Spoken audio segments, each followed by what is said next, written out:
जय मसीह की परिवार। मेरा नाम प्रिया है और ये मेरी मम्मी रेखा है। हम लोग बुराड़ी से आए हैं। हम 2022 से एफएलजे से जुड़े हुए हैं। मेरी मम्मी को 25 अप्रैल 2026 में मम्मी को पेट में गैस बनना स्टार्ट हुआ था। मम्मी नेक्स्ट डे ऑफिस भी गई। जाने के बाद मम्मी फिर वापस आई, फिर से वही कि मुझे बहुत ज़्यादा गैस बन रही है, मुझे कुछ खाने का नहीं हो रहा। मेरी बहुत तबीयत उस दौरान खराब हो गई थी। एक हफ्ता मुझे ऐसे ऐसे हो गया। मैं दवाई खा रही, गैस की कोई फायदा नहीं पड़ रहा। एक पर मेरी तबीयत दिन पे दिन खराब होती गई कि उसी दौरान मेरा बड़ा बेटा लेके मुझे हॉस्पिटल भागा। तो मेरे एक हॉस्पिटल में लेके गया, वहाँ पे मेरे लड़के ने वहाँ भर्ती नहीं करा। फिर दूसरे हॉस्पिटल लेके गया, बोला इनकी तबीयत बहुत खराब है। 2 तारीख को मैं भर्ती हुई थी जीवन अनमोल हॉस्पिटल में। वहाँ पे जब हमने उनको जब वहाँ पे टेस्ट वगैरह हुए तो वहाँ पे डॉक्टर ने बताया कि इनको हर्पीज नाम का वायरस हुआ है जो नसों में होता है। तो इनके आधे सर में हो गया था, आंखों से नीचे तक। जब वो वायरस हुआ तो उन्होंने मुझे साइड में ले जाकर बोला कि ये ऐसे टाइम पर नसें दिमाग की फट जाती है। और जितने भी डॉक्टर आ रहे मेरे पास कोई हाथ नहीं लगा रहा था मुझे। मतलब दूर से बोला बारिश हो रखा है इनको, और दूर से हाथ लगा रहे थे मेरे को, दवाइयाँ दे रहे थे। उस टाइम पे मेरे मन में बहुत सारी हलचल, बहुत सारी बातें चल रही थी। उस टाइम पे मैंने हार नहीं मानी क्योंकि मैं शिक्षा सुनी रही थी, शिक्षा में चली रही थी। अपोस्टल जी बस ये बोलते हैं कि अपने मुंह के अंगीकार को नहीं छोड़ना, अपने अंगीकार को थामे रहो। मैं बस अंगीकार को थामे रही, इनको भी बार बार बोलती रही कि आप घोषणा करते रहो मम्मी कि आप यीशु के कोड़े खाने से ठीक हो चुके हो और इस बीमारी पर आपने जय पाई है। और ये मम्मी वहाँ पे बेड पे लेटे लेटे बोलती रही। सैटरडे का दिन बीतने को था तो संडे को, नेक्स्ट संडे मैं इस घर में सर्व करती हूँ, सेवा करती हूँ। मुझे वहाँ पे भी आना था। मैंने मम्मी से पूछा, मम्मी मुझे चर्च जाना है, कल अनॉइंटिंग ऑयल सर्विस है, मैं आपके लिए भी तेल लेकर आऊँगी और जब मैं जा रही हूँ तो कुछ लेकर ही आऊँगी। मम्मी ने भी बोला जाना चाहिए। फिर जब मैं सुबह उठी, सुबह उठने के बाद, रेडी होने के बाद मैं मेट्रो के लिए निकल गई। मेट्रो में भी मैं यही घोषणा करती रही, यीशु आज का दिन मेरी मम्मी का है और जो भी अपोस्टल जी घोषणा करेंगे वो मेरी मम्मी के लिए ही होगा। मैं पूरे विश्वास के साथ मम्मी के लिए बोलती रही। फिर मैं चैपल में जाके बैठ गई। थोड़ा सा निराश थी, बस मैं यही बोल रही थी मैं अपने मुंह से कि मुझे बस मेरी मम्मी अच्छी चाहिए। डॉक्टर ने जो भी प्रकार का ये वायरस बोला है मैं इसे ग्रहण नहीं करूंगी। वचन के बाद अपोस्टल जी ने बोला कि आप ऐसे अंगीकार करना जब घोषणाएं हो कि आपकी नसें नसें तक गवाही दें। मैं बोलूंगा आप मेरे पीछे घोषणा करो, ऐसे घोषणा करो कि आपके शरीर का हर एक सेल घोषणा करे। जब अपोस्टल जी ने ये घोषणा करी मैं तुरंत उछल गई कि ये मेरे लिए ही है, मेरी मम्मी के लिए ही है। मैंने उस टाइम पे फिर मैं तुरंत धन्यवाद करना स्टार्ट कर दिया। चंगाई मिल जाती है तो धन्यवाद करना स्टार्ट कर दिया। मीटिंग खत्म होने के बाद मैं घर गई। नेक्स्ट टाइम सुबह सुबह हॉस्पिटल में मम्मी के पास पहुंची अनॉइंटिंग ऑयल लेकर। फिर मैंने बोला अपोस्टल जी ने आपके लिए घोषणा करी थी, तो मैंने मम्मी को फिर से सुनाया और मम्मी ने सुना। मम्मी के बाल पूरे बिखरे हुए थे, मम्मी का फेस भी पूरा लटका हुआ था, पूरे हाथ पैर इतने दिनों के दर्द में। मैंने अपनी मम्मी को कभी इतना दर्द में नहीं देखा। और उस टाइम सुनने के बाद मम्मी ने तुरंत उठी, बाल सेट किए। इनके अंदर का हियाव देखकर मेरा हियाव बढ़ गया, मेरा विश्वास बढ़ गया। वॉशरूम की तरफ गई, हाथ धोकर आई, बैठी, बोल रही कि चंगाई बह रही है और चंगाई मैंने ले ली है। और मैंने तुरंत फिर उसी टाइम मम्मी के आँख के नीचे पूरा तेल लगाया, अपना अनॉइंटिंग ऑयल जो अभिषेक किया हुआ तेल था वो लगाया मैंने मम्मी को। उसको लगाने के बाद शाम को 6-7 बजे, हमने तो नोटिस भी नहीं किया था, यहाँ की सारी जो पानी पानी के जैसा लग रहा था, डॉक्टर ही आके बोल रहा है कि सूजन कहाँ गई। सूजन तो है ही नहीं। पूरी टीम आई थी डॉक्टरों की, 3-4 डॉक्टर थे कि ये सूजन कहाँ है, ये तो इन्फेक्शन सही हो गया। हाँ, उसके बाद 2 दिन के अंदर मम्मी डिस्चार्ज हो गई थी। अब मेरे दर्द नहीं है, बिल्कुल भी दर्द नहीं है। प्रभु यीशु के कोड़े खाने से मैं बिल्कुल अच्छी हो गई हूँ। हम धन्यवाद देते हैं, बहुत सारा धन्यवाद देते हैं यीशु राजा का कि उसने मुझे बहुत ब्लेस किया है। मैं प्रभु यीशु मसीह का धन्यवाद करना चाहती हूँ, अपने अपोस्टल जी का धन्यवाद करना चाहती हूँ। डॉक्टर ने इतना लंबा समय बोला था मम्मी ठीक होंगी और ये ठीक तरीके से जाता भी नहीं है, ये सब कुछ बोला। लेकिन जब अपोस्टल जी ने घोषणा करी मम्मी पूरी रीति से चंगी हो गई हैं। और अब मम्मी वो काम जो नहीं कर पाती थी वो बहुत अच्छे से कर पा रही हैं। उन्होंने अपनी ड्यूटी भी ज्वाइन कर ली है बहुत अच्छे से। अब घर में कोई भी ऐसा माहौल नहीं है। उस दिन का दिन है और आज का दिन है, मम्मी पूरी रीति से ठीक है। सभी को जय मसीह की।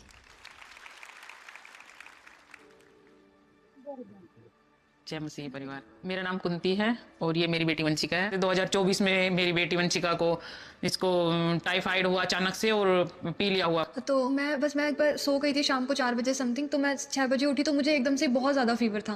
फिर मुझे लगा कि नॉर्मल, मैंने क्लिनिक से जाके मेडिसिन ले ली, मुझे लगा ठीक हो जाएगा, बट वो नहीं हुआ। शाम को मेरी ज़्यादा तबीयत खराब होने लगी। फिर मुझे पेट में बहुत ज़्यादा पेन होने लगा और मतलब मेरे से बिल्कुल बैठा भी नहीं जा रहा था, ना खड़ा हुआ जा रहा था, कुछ भी। मुझे मतलब मैं ये हो रहा था कि बस मैं लेट जाऊँ, मुझे कुछ समझ ही नहीं आ रहा था, चक्कर आ रहे थे, कुछ भी मेरे को बहुत ज़्यादा मेरे को पेन हो रहा था मेरे को पेट में। मैंने दवाइयाँ ली थी और उससे मुझे कुछ भी फ़र्क नहीं पड़ रहा था उस टाइम पे। फिर जब मैंने चेकअप कराया तो फिर मेरे को जॉन्डिस और हेपेटाइटिस ए और टाइफाइड ये सब चीज़ें एक साथ में रैंडमली हो गई थी। इसको दवाई देने के बाद भी आराम नहीं हुआ। सिविल में मैंने इसको दिखाया, फिर मेरी सिस्टर ने बोला कि इसकी ज़्यादा तबियत खराब है तो एक काम कर, एसजीटी हॉस्पिटल लगता है हमारे गुड़गांव के उधर, मैं इसको एसजीटी में ले गई तुरंत ही। बट जैसे जैसे एसजीटी में लेके गई इसकी तबियत अचानक से बहुत ज़्यादा खराब होने लगी, वोमिटिंग होने लगी, इसको पेट में दर्द होने लगा। और मैंने गई एसजीटी में तो उन्होंने बोला कि इसको तो एडमिट करना पड़ेगा, इसकी हालत बहुत ज़्यादा खराब। मैंने बोला सर जो करना आप कीजिए बट इसको ले लीजिए। अब उन्होंने फिर एडमिट कर दिया तुरंत और 8-10 घंटे रखा। फिर जैसे शाम को राउंड पे डॉक्टर आए तो इसकी तबियत बहुत ज़्यादा खराब होने, इसको दर्द उल्टी होने लगी। 8-9 डॉक्टर थे राउंड पे, तो मैंने बोला सर इसको तो कुछ फर्क नहीं पड़ रहा है मेडिसिन से, तो आप कीजिए कुछ भी। बोले कि मैडम इसकी तो तबियत और ज़्यादा खराब हो सकती है, आप इसको अगर कहीं और ले जाना जा सकते हो तो ले जाओ, हमारी तरफ से कोई ऐसा नहीं है, और हम इसको तो खून की उल्टियाँ भी हो सकती है। डॉक्टर्स ने बोला था कि मेरा SGOT और SG जो PT रहता है लीवर टेस्ट रहता है वो मेरा बहुत ज़्यादा लाइक 1500-1900 चला गया था, जो कि नॉर्मल 0 से 35 होना चाहिए, तो वो बहुत ज़्यादा हो गया था। तो मेरे को ICU में मेरे को 15 दिन तक एडमिट रखा उन्होंने, मेडिसिन दे रहे थे, लेकिन मेरा जो जॉइंटिस था वो फिर भी मतलब नॉर्मल लेवल पे नहीं आ रहा था, रोज़ बढ़ता जा रहा था, कभी ठीक ही नहीं हो पा रहा था। बस डॉक्टर्स भी ट्राई कर रहे थे, नहीं हो रहा था। और एक हफ्ते मेरे को बहुत ज़्यादा वीकनेस थी, मेरा खाना वाना मैं कुछ भी नहीं, मैं खा ही नहीं पा रही थी, जितना भी चीज़ें थी वो लोग फ्लूट से ही डाल रहे थे जा रही थी, तो मैंने कुछ भी, मेरे को 10 दिन तक तो उन्होंने कुछ भी खाने के लिए नहीं दिया था। तो इस वजह से मेरे को बहुत ज़्यादा वीकनेस, मेरे को उल्टियाँ हो रही थी, बहुत ज़्यादा वॉमिटिंग्स आ रही थी, और डॉक्टर्स ने कहा था अगर खून की उल्टी हो गई। Trade smooth even when your network isn't. No buffering, no breaking, just trading. Open free Demat account with Angel One. फिर मैंने मेरे हस्बैंड को फ़ोन किया, हम इसको लेके गए हॉस्पिटल, यहाँ गुड़गांव चिराग हॉस्पिटल में इसको मैंने एडमिट करवाया। तो 3 दिन तक इसकी रिपोर्ट में सुबह शाम जो होती थी कोई भी फर्क नहीं पड़ रहा था, एज इट इज बढ़ती जा रही थी, घट नहीं रही थी कुछ भी। मैं बिल्कुल मतलब अब यूँ समझ लो थक गई थी कि अब क्या करूँ, कोई मुझे नहीं दिख रहा था, ना ऊपर आसमान, ऐसा लग रहा था कि बेटी है मेरे पास ये। तो मैंने बोला, फिर आखिरी में मेरे को अंदर से बोला मैंने, प्रभु कि तू मुझे दिखा क्या है, मैं तो समझ में नहीं आ रही, लड़की की तबीयत नहीं सुधर रही, रिपोर्ट में कोई फर्क नहीं आ रहा। अंदर से मनन किया मैंने। मेरे को एक मेरी पड़ोस में एक सिस्टर रहती है, उन्होंने बोला कि दीदी आप ना एक काम करो, उस चर्च में चलो जिसमें मैं जाती हूँ, दिल्ली छतरपुर में है। तो मैंने बोला ठीक है। तो नेक्स्ट जब संडे आया तो मैं उनके साथ में यहाँ पे आई तो मुझे अच्छा लगा, मतलब परमेश्वर के दास जो वचन सुना रहे थे, यहाँ का माहौल, यहाँ का देखना, मतलब सब लोगों से इतना आदर भाव, और अच्छा लगा सब कुछ ही। और जो वचन बता रहे थे उन वचन के द्वारा फिर मुझे सामर्थ्य अंदर से प्राप्त हुआ कि हाँ सच में परमेश्वर है। और जब इतने दिन से मैं 2015 से मानती थी परमेश्वर को, बट वो एक वैसे ही मानती थी कि धर्म के अनुसार ही, इतना सामर्थ्य परमेश्वर के वचन में है वो नहीं जान पाई थी मैं। जैसे जैसे मैं जुड़ी तो मेरे को परमेश्वर का बारे में, उनके बारे में भाई जो बताते थे परमेश्वर के दास, वचन में सीखती गई, बढ़ती गई, डर और भय से आज़ाद होती गई, ऐसे घोषणा कर करके मैंने घोषणा करना सीखा, मैंने डरना नहीं सीखा। और मैंने ये सीखा कि कोई बीमारी परमेश्वर की ओर से नहीं होती है, कोई हानि और नुकसान हमारे लिए मतलब परमेश्वर की ओर से नहीं होता है। परमेश्वर तो हमें जय के झंडे में लेकर चलने वाला परमेश्वर है, वो परमेश्वर प्रेम करता है। ऐसे ये सब बातें मैंने सीखी और मैं इनका मनन करने लगी अंदर जब भी मैं काम करती जाती आती ऐसे अंदर मनन करती परमेश्वर का। तो इसके बेड में मैं हल्का सा किनारा लगा के ऐसे लेट गई, तो मेरे को जैसे लेटी तो मेरे को एक झपकी सी लगती है ना, झपकी सी लगती है, मेरे को ऐसा दिखाई दे काला भालू जैसा, तो इसके बेड पे ऐसे लपक रहा है वो। और जैसे बेड पे लपका मेरी झटक ऐसे आंख खुली एकदम से, मैं उठ के बैठी और मैं खड़ी हो गई। खड़े होते मेरे को अंदर से अपने आप ही घोषणा निकलने लगी कि मृत्यु की आत्मा में तुझे नष्ट करती हूँ, मैं अपनी बेटी को दीर्घायु घोषित करती हूँ। मैंने बस यही मनन शुरू कर दिया। कोई कुछ भी बोल रहा था, डॉक्टर क्या बोल रहे थे, मैंने कुछ नहीं ध्यान दिया, बस जो ट्रीटमेंट चल रहा था, लेकिन मेरे अंदर से ये बार बार में यही बात है कि परमेश्वर मैं अपनी बेटी को दीर्घायु घोषित करती हूँ, मैं मृत्यु की आत्मा तुझे नष्ट करती हूँ, तेरा मेरी बेटी के जीवन पर कोई अधिकार नहीं है। ऐसे मैंने घोषणाएं करी। तो 1-2 दिन में इसकी रिपोर्ट ठीक हो गई और ये जल्दी कवर हो गई।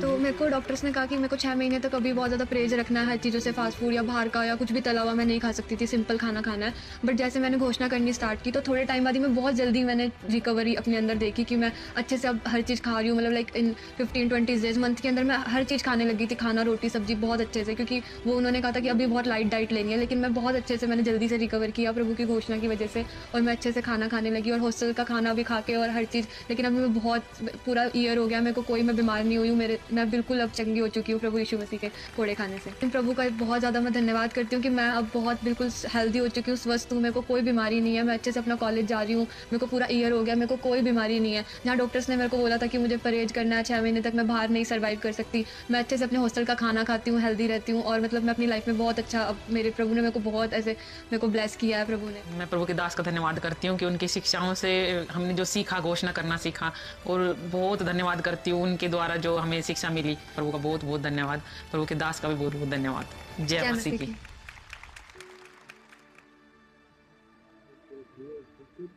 प्रेज द लॉर्ड फैमिली, मेरा नाम हेमंत है और मैं दिल्ली द्वारका से आया हूँ। मैं और मेरा परिवार इस कलीसिया से जुड़े हुए हैं फैब 2025 से। परमेश्वर में मैं बचपन से ही हूँ, जब मैं 6 साल का था तो चर्च में भी हम जाते रहे हैं। बट जो हमने यहाँ पे आके सीखा FULJ में, वो है अपोस्टल जी ने जो हमें टीचिंग्स दी है, परमेश्वर का प्रेम, सन्स ऑफ गॉड जो हमने पूरी सीरीज देखी, उसमें हमने एक चीज सीखी कि हम परमेश्वर के पुत्र हैं, हमारे पे शैतान का कोई प्रभाव नहीं है। हमने घोषणाएं करना सीखा, परमेश्वर का धन्यवाद देना सीखा। उन घोषणाओं से हमने जय प्राप्त करी है अपने जीवन में, आत्मिक जीवन में भी, इवन फाइनेंशियली भी। एवरी नाइट Psalm 91 की घोषणाएं करते थे, जिस वचन के द्वारा हमने जय प्राप्त करी।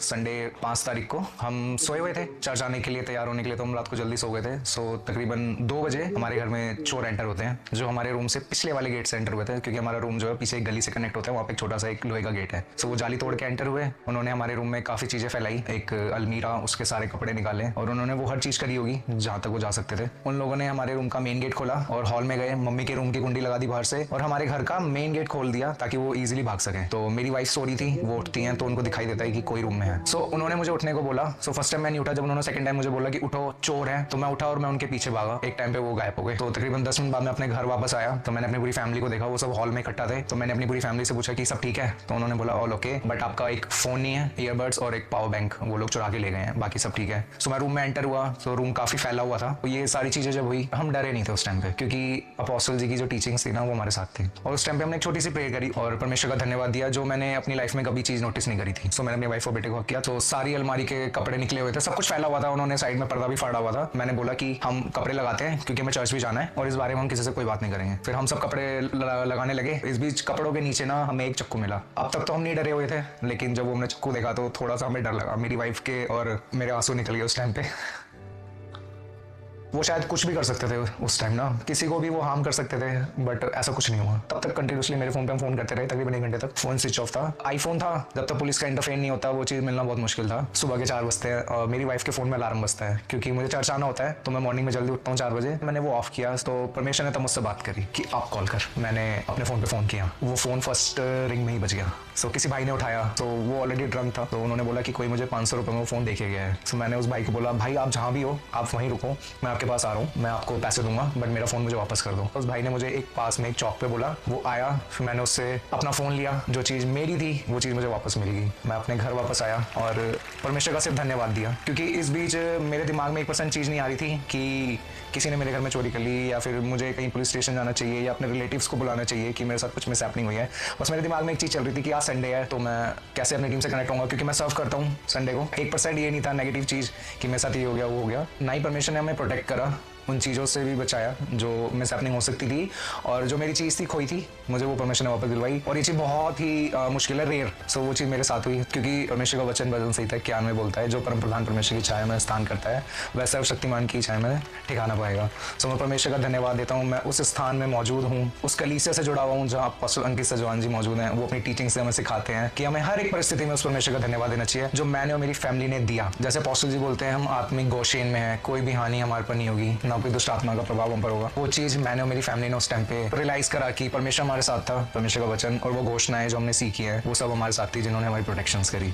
मैं चर्च आने के लिए घर से निकला और मैं चर्च में आया, मैंने पूरे प्रेम से सर्व करा। मेरे साथ ऐसा कुछ कोई रिग्रेट नहीं फील हुआ, या कोई चीज़ मुझे बुरी नहीं लगी कि मेरे साथ क्या हुआ। मैं परमेश्वर का धन्यवाद देता हूँ उन सारी बातों के लिए जो मेरे साथ हुई। मेरी चीज़ जो खो गई थी वो मुझे वापस मिल गई, और प्रोटेक्शन जो परमेश्वर का सामर्थ्य मेरे साथ था, मेरी फैमिली के साथ था, जिसने मुझे बचाया। गलत बहुत कुछ हो सकता था, वो हमने इतना सोचा नहीं, बट जो अच्छा था वो था परमेश्वर का प्रेम जो हमारे साथ था। सबसे ज़्यादा धन्यवाद देना चाहूँगा अपोस्टल जी का, उनकी टीचिंग्स का, जो हमें सिखाते हैं वो प्रेम करना, और उन सिचुएशंस में हमने उन्हें अप्लाई करा, उन फ्रूट्स को देखा, उन आशीषों को प्राप्त किया जो बहुत मुश्किल थी। लोगों की लाखों करोड़ों की चीज़ होती है, नहीं मिल पाती, बट मेरी तो आई गेस थोड़ी महंगी थी, मेरे लिए बहुत कॉस्टली थी, मुझे मिली वापस। मैं थैंक्स देना चाहूँगा हर बात के लिए परमेश्वर का, जो उन्होंने हमारे जीवन में करी, और अपोस्टल जी और मोनिका मैम का, वो हमारे आत्मिक माता पिता हैं, जो हमें वो सिखाते हैं, वो हम सच में अपने जीवन में अप्लाई कर रहे हैं और उन फ्रूट्स को भी देख रहे हैं। मैं परमेश्वर का सच में दिल से धन्यवाद देना चाहूँगा। आप सबको जय मसीह। हालेलुया चर्च, आइए अपने स्थानों पे खड़े हो जाइए, अपने हाथों को उठाएं, जय की ललकार करिए। परमेश्वर जो जिंदा खुदावन है, इस घर पे चलता फिरता है, उसकी जय की गवाहियां इस घर पे रुकने वाली नहीं है। एक के बाद एक ये गवाहियां आपके जीवन पे होने पर हैं। हम पिता का धन्यवाद करते हैं कि हमारा परमेश्वर कोई छोटी मोटी बीमारियां चंगी नहीं करता, कि बुखार जुकाम चंगा नहीं करता, लेकिन शरीरों के नए अंग वो ले आता है, कैंसर को चंगा करता है। हर